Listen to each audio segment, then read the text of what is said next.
My name is Dan Dorval, and I'm President and CEO of Dorval and Cherney Financial Advisors. I am an independent certified financial planner and author of my book, Financial Success for the Rest of Us, Reality Based Financial Planning for Mainstream America. Hi, my name is Leah Woodley. I'm an associate financial advisor with Dorval and Cherney Financial Advisors. Our conversations discuss what it means to do quality of life planning in all areas of your life.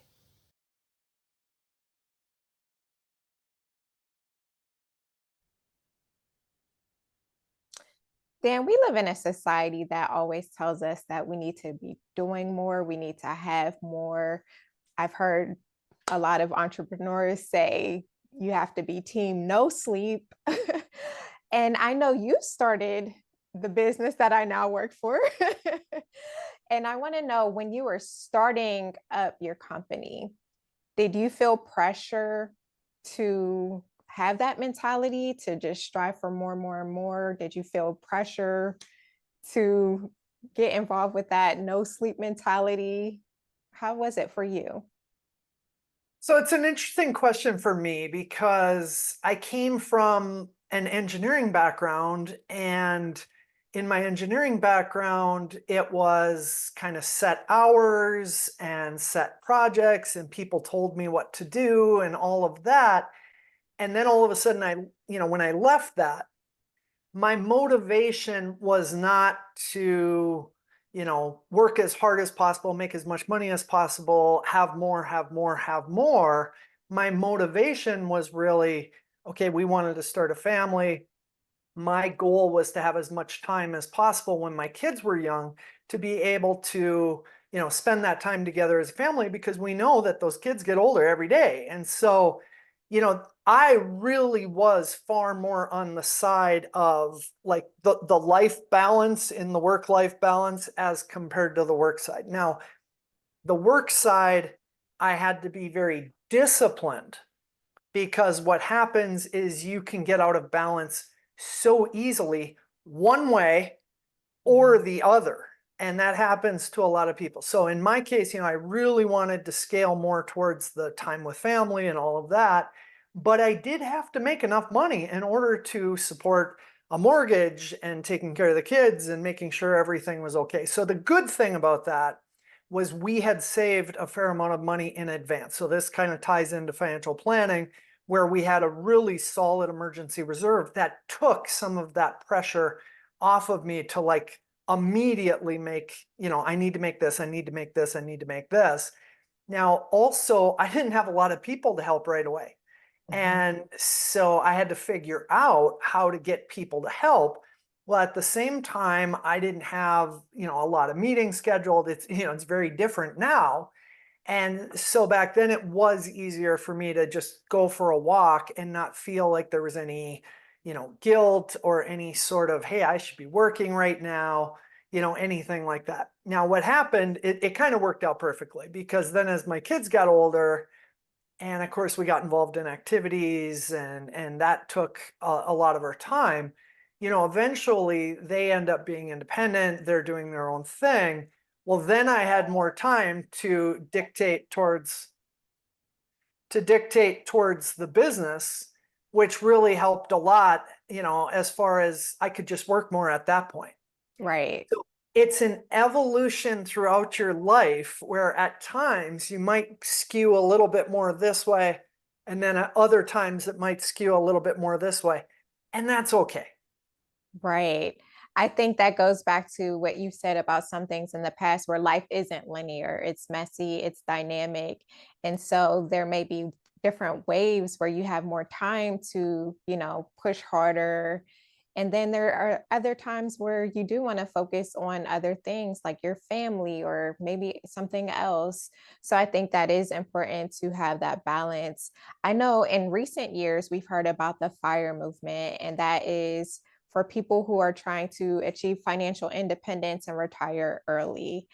And I've seen some articles where, people are really driving themselves into the ground to attain this goal of retiring early. And while there's nothing wrong with wanting to retire early, it's kind of like you have to have that balance between having your quality of life now and being prepared for quality of life in the future as well. What are your thoughts about that? Yeah, there's so much pressure on people where, especially in their 20s, or maybe 30s, they see somebody on social media and this person says, hey, I retired at 32 with X number of millions of dollars. And, now I have this amazing life. And all you ever see are the pictures of happy and smiling and beaches and all of these different things. And you look at that and you go, well, hey, that sounds pretty good. And yet at the same time, a lot of that stuff's not even reality. They might be off for a little while and then all of a sudden they realize, hey, life really at 32, life isn't that great just sitting around all day and doing nothing. So, a lot of those people end up going back to work or whatever. It wasn't what it was cut out to be. So the Yeah. biggest, most important thing, in my opinion, is to kind of avoid that noise of the world around us, those social media images of the perfect life. There Yes. is no perfect life. So you need to think about what's going to bring you quality of life. And retiring early, hey, if that's your motivation, that's what you want to accomplish, I have absolutely no problem with that. It's not our place to judge when somebody should or should not retire, but we always want you to do it for the right reasons. And what happens to a lot of people is they get so caught up in this idea, like, I'm going to be done at, 45 or 50 or 55 or whatever, that they just have like no quality of life today. Yeah. And the whole point of financial planning is to have consistently good quality of life over an entire lifetime, whatever that means to you.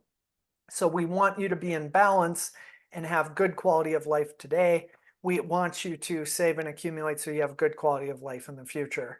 And so often people are just like completely out of whack, one way or the other. Maybe they're Right. living all for today and they're going to have no chance to ever retire.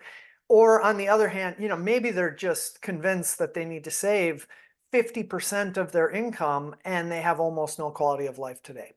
So we want you to kind of, think in terms, what are you trying to accomplish, and then keep that in balance. That is such great advice. It is so critically important to have that balance and to be able to, like you said, have that quality of life today and in the future. And like you said, that's what financial planning is all about. So I love our conversation. I'm glad that we've had this discussion. I hope that it helps somebody who is ambitious. There's nothing wrong with being ambitious, but just don't forget about what you desire to have today as well as in the future. Create that balance. Anything else you want to add, Dan? Well, how do you deal with the transition from, you were an engineer too, Yes. and now you're a financial advisor. You Yes. have kind of all the flexibility in the world Mhm. to think through how you want to handle your day. How do you deal with that? I still try to maintain structure. As you said earlier, it does take discipline. You are not sitting there all day telling me what to do. So I do have to, it's important for me to actually write out how my day is going to go, what I plan to accomplish for the day. I think having structure is a necessity for me. But also, like you, I'm starting out. I don't have meetings all day, every day. And so I'm trying to work on generating business, but I have a cutoff time as well. So 5 o'clock, I try to be done with my day so that I can focus my efforts on my family. Sometimes I'll go back to stuff that I was working on after that once we've had family time and gets settled. But I just make sure that I am doing my work while I'm able to during my hours that I've set for myself. And then I always spend time with my family. We do a lot of walks as a family together. I try to make sure that we sit down for dinner together. So that is important that I have that balance on a day-to-day basis. So, we help a lot of nurses, and so Mhm. most of our financial planning is driven by women. And what we see a lot of are women feeling like, they're not doing enough. Mhm. And I need to do more, whether that's career, whether that's home life, those things. Can you talk about, how you deal with any of that pressure as a woman who's in business and Mhm. also a mom? I think that it is challenging to get out of that mindset, especially when I was in engineering. I felt the pressure to do more. It had to be nonstop. I literally would be working sun up to sundown, and it was just really, really challenging. But you have to get to the point where you're just going to draw the line in the sand and set boundaries. At the end of the day, the work is going to get done at some point as long as you know that you're working diligently. And I think that's what I focus on. If I know that I'm working during the hours that are set, then I don't care that, it's time to shut down because I know what I did. I know that I did what I needed to do for the day. And you have to be comfortable in that. And you just have to draw the line in the sand. And it does take a mentality shift. But you have to get to the point where you know that you have contributed your best for the day and accept that. I think that's great perspective, Leah. Mhm. Thank you. Well, I enjoyed this conversation once again with you, Dan, and I encourage our viewers to create balance, to be disciplined, to go after the things you want to accomplish, but make sure that you have balance.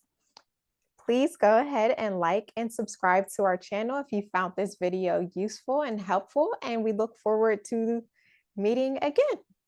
Take Thanks, care. Leah. Bye.